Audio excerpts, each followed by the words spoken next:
Sometimes I wonder why these women, especially modern, educated, and working class, are always anxious.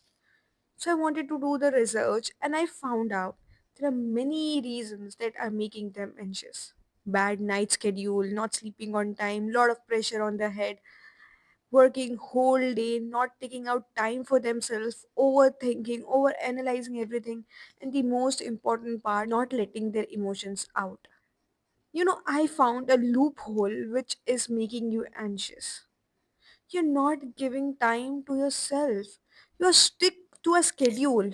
It's like a robotic schedule that you have to get up in the morning, you have to do the chores, you have to make breakfast, and then you have to rush to work, you have to submit PPT presentation, you have to complete your deadlines, and then you have to come back home, you have to do your chores again, you have to cook food, and then at night when you're completely free, you don't analyze your day, but you go on Instagram, you scroll reels, you don't go on social media, maybe Netflix and chill, and then you sleep late, and again you have to get up same time in the morning and do all the work as a robot.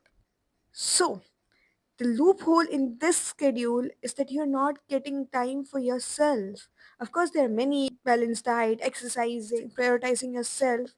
The most important part is that you have to get some minutes or few hours for yourself, like maybe 1 hour in a day, and you have to analyze it what is going on in your life. You have to let go all the pressure and stress, and you have to stop acting like that you can resist everything, you are tough as steel and you don't need anyone in your life but yourself. No, you it's wrong. As we're getting more modern, the thinking of letting out emotions are getting backward, and I don't understand why. A woman has to get their emotions out, and I know women are very good in it. So, in your day, just have 1 hour for yourself. Do whatever you like. Just cut off from the world. No husband, no kids, no family, no social media, no phone, anything. Just you and yourself, and analyze what is happening wrong, what is hurting you, what people say is not good for your health, what is thing that is you keep on overthinking and it's not letting your brain off for a minute.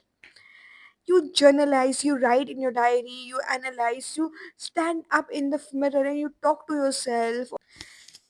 This small step in your schedule can change not only your mental but physical health too, because you understand the world is getting modern, the life is getting fast paced, but your hormones are not used to this fast phase. They need time, and if you're not giving them time, they are imbalanced as hell.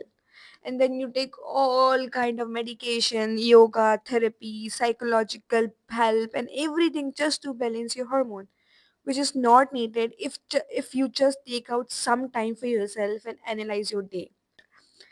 This thing will help you to balance your hormone, balance your mood swings, balance your overthinking level, and everything. I hope you find this helpful. If you find it helpful, please subscribe to my channel, Dr. Sakina Abedi. And if you have any question, you can comment down in the comment section below, and you can contact me with the given number below, and we can discuss your problems in detail and help you to get out of your stress.